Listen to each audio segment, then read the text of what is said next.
amasaha atoroshe. Nashaka tuve hasi, nashaka tuze gufata akanya ko gusenga bivanye n'amajambo yose twumvise. Alevar adufashije kubona ku vyerekeranye nuko turindiriye tukirindiriye twifuza yuko tubandanya dukora, tuzorindira turiko turakorera Imana. Amen. Tuzobandanya turindira turiko turakorera Imana. Niyo majambo nanifuza yuko dukoresha kugira ngo dusenge. Niturindira twicaye ataco turiko turakora, turindira dukora. Ariko muri uko kurindira dukora, hariho agakuru nagumye niyumvira kamfasha kwibuka yuko by'ukuri ko ivyiyumviro tuba dufise mu mutwe hari igihe atari ivy'Imana ibishaka kandi si ivyiyumviro Imana yubakirako mu mitima yacu. Ndafise umuntu mu muryango yigeze kuronka ikibondo atevye, imyaka yegereje 10. Ama muri uko kukivyara bari bagishuhiye cane gose. Umva kurindira ikibondo imyaka 10 ntivyoroshe. Hanyuma muri uko kurindira nigishika kumwitegurira bagize ibintu bikomeye cyane ntuvuga bivana n'abantu ingene baba bameze, ariko barexaje. Kuvuga yuko harageze ahantu si kado yose wahereza umwana wabo ngo bashire ku mubiri wiwe. Mu munsi umwe ariko donc abo babana mu nzu yuko baratera inkuru ingene umuntu yigeze nyene kuzana ikado batangwa kuyihanahana ngo jegwi uno yiha umwana wanje reka urumva igihe tuba turiko turakora ikintu, mbega ukoze ikintu wakoreye ubuzima bwawe bwose ukaca usanga ico wakoze nta gaciro gifise, vyoba bimaze iki? Iyo ico wakoze imbere y'uwugikoreye ataco vyoba bikimaze, ata gaciro biba bifise. Mbega ugukorera umwana kwacu gufise agaciro kangana gute? Donc gufise agaciro imbere y'Imana mu gihe tuba dufise umutima uyuhe. Dusomye muri Luka sinevye igice 12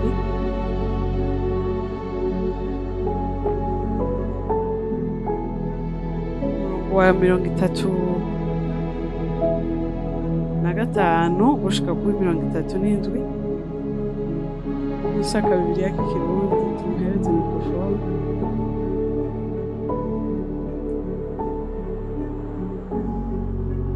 Mwame mukenyeye kandi amatara yanyu yame yaka. Nimube nk'abantu barorereye shebuja igihe agarukira ava mu bukwe, kugira ngo niyaza akaramutsa bace bamwugururira. Hahiriwe abo bashumba abo shebuja azoza agasanga bari maso. Ndababwira ukuri, azokenyera abicarike aze abagaburire. Igihe azoza ngo azotwicarika, ngo azokenyera yicare, azokenyera agire gute? Atwicarike aze abagaburire. Hariyo abiteze yuko bazogenda imbere y'Imana nkuko mu buzima bwacu bwa misi yose. Ndabizi ko ariyo ntambara turwana misi yose kuko niko duteye. Twama twiyumvira yuko mbega Imana nyuma yo kumva aya majambo akomeye twawumvise ivyo Imana yakoze, ivyo izodukorera, ikintu ca mbere umuntu yiyumvira nk'umuntu, bashaje nokora iki kugira ngo ngeze imbere y'iyo Mana bizoba ari ibintu bidasanzwe. Nico kibazo kenshi nico kintu kenshi kisha kitumotiva gukora. Jewe vyarigeze kunyepwiza cane mu buryo bw'impwemu. Nkumvasha iyo Mana yakoze ibintu bingana gutyo ifo kungira eforo nyine muga nkasha asanga vyasuye kunanira kuko si wo mutima Imana yifuza ko tugira. Imana yifuza ko twitega yuko by'ukuri nidukorera ntavyo dushoboye kuyikorera. Imitima yacu yaramaze kwanduzwa n'ivyaha, dufise icaha kiganje kure muri kamere tugwana naco buri munsi, ntaco twokora kugira ngo nyene Imana tuyishiture, byose niyo yabikoze. Haleluya. Nashaka rero muri uno mwanya aho uri kuriyumvira mbega aya majambo nca kibazo ca wa muntu yabaze ngo murashobora kudufasha kwegeranya ivyavuzwe twotahana iki? Ibi bintu byose tubona Imana izokora biteye ubwoba, ivyo bintu byose tubona Imana yashize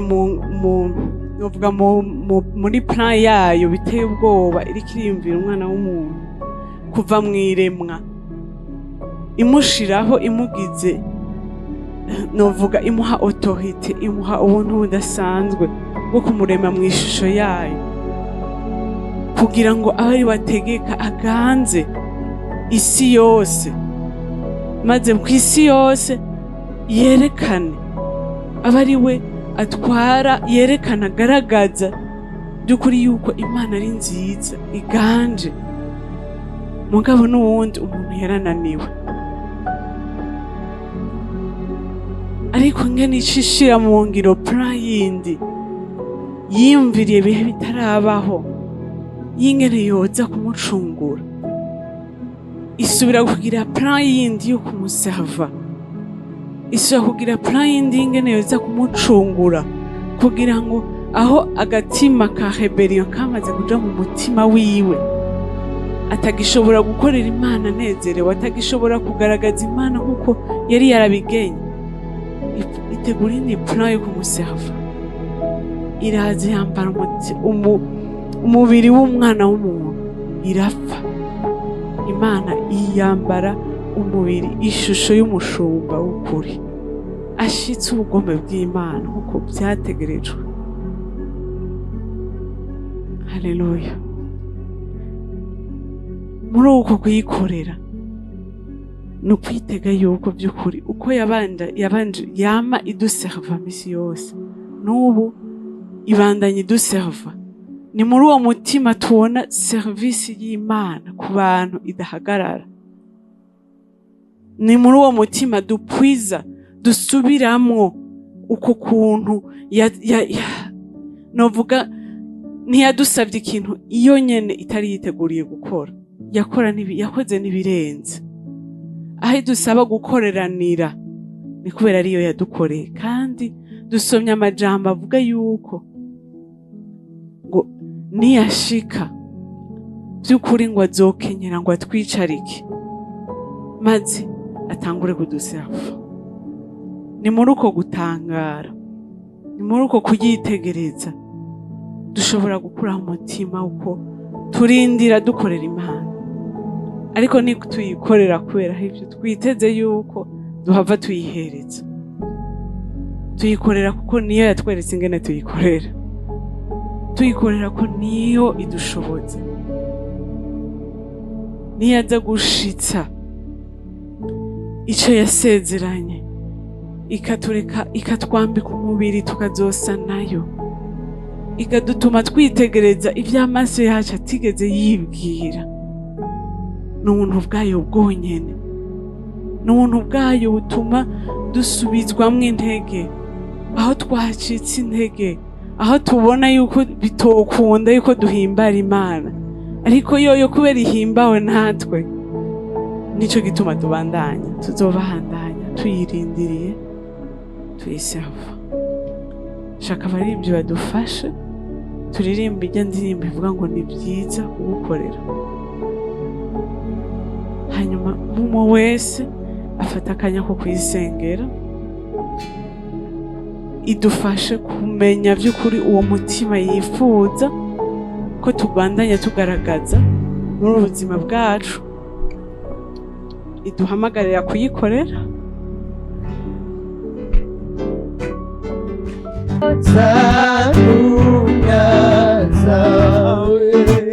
ukurikire mukiza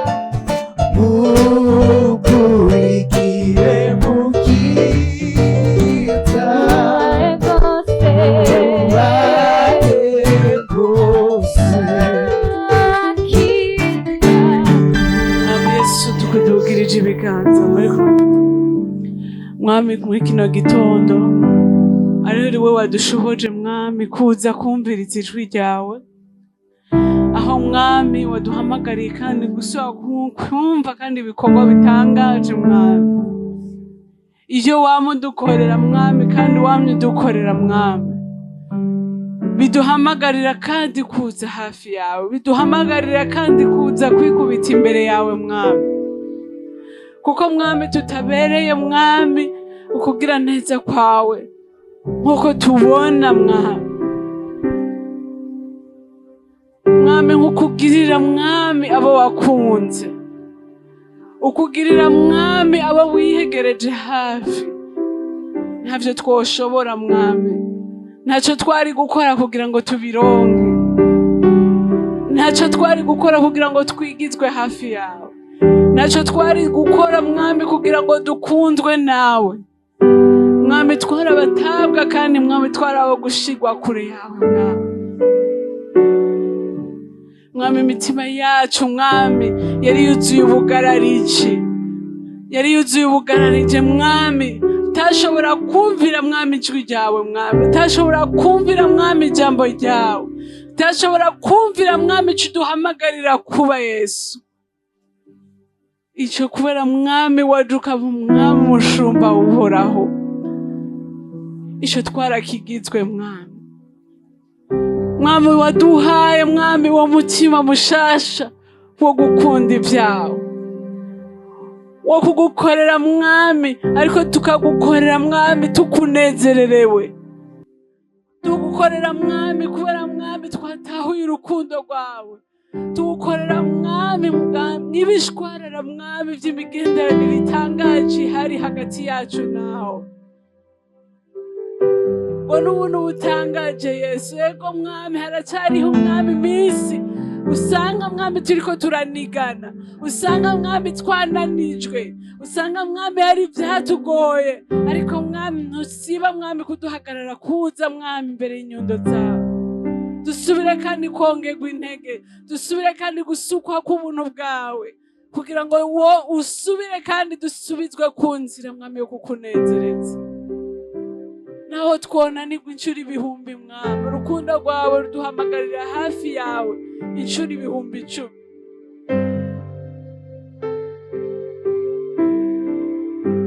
Twifuza mwami kugukorera, twifuza kukunezereza.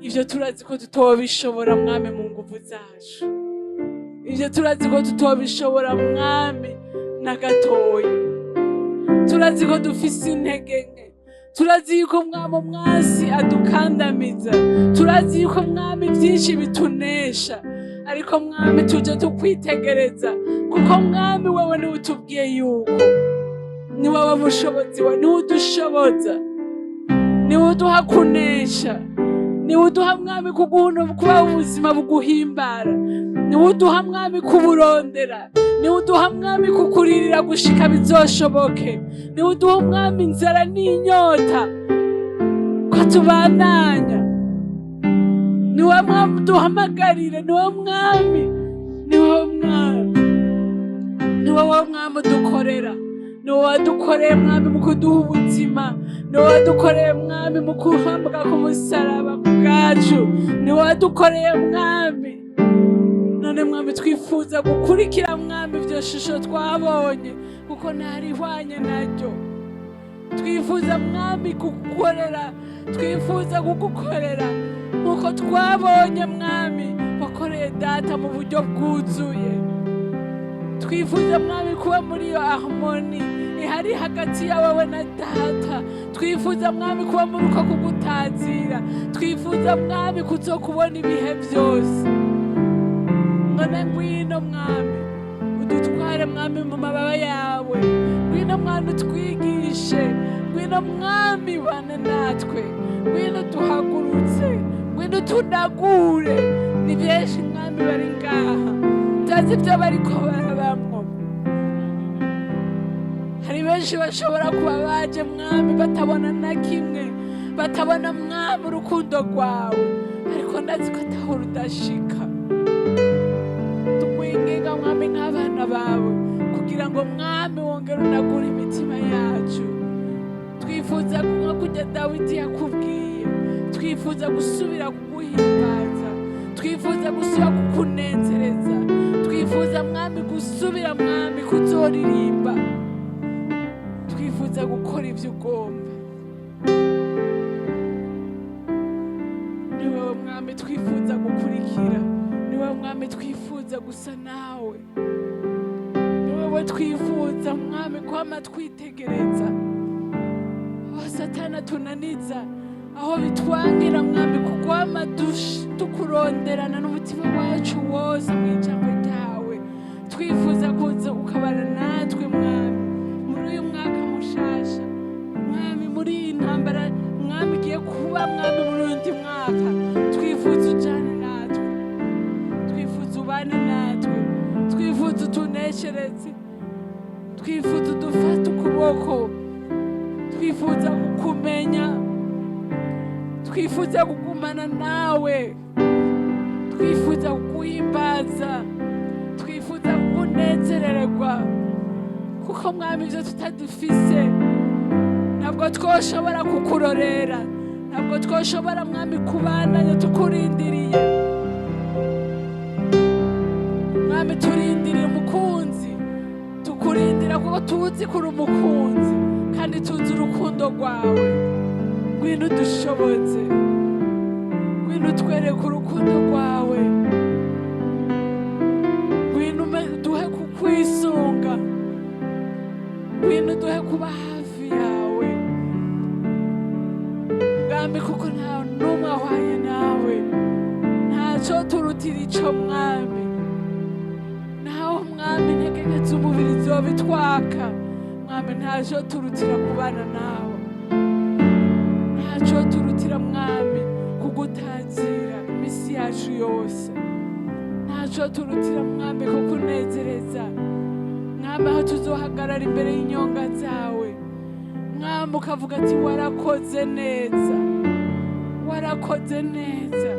Si ibyo tuzoba twakoze mwami, nuko tuzoba twanezerejwe n'ibyo wadukoreye, nuko tuzoba twaranyuzwe n'ibyo wadukoreye, nuko tuzoba twarahinduwe n'ibyo wadukoreye.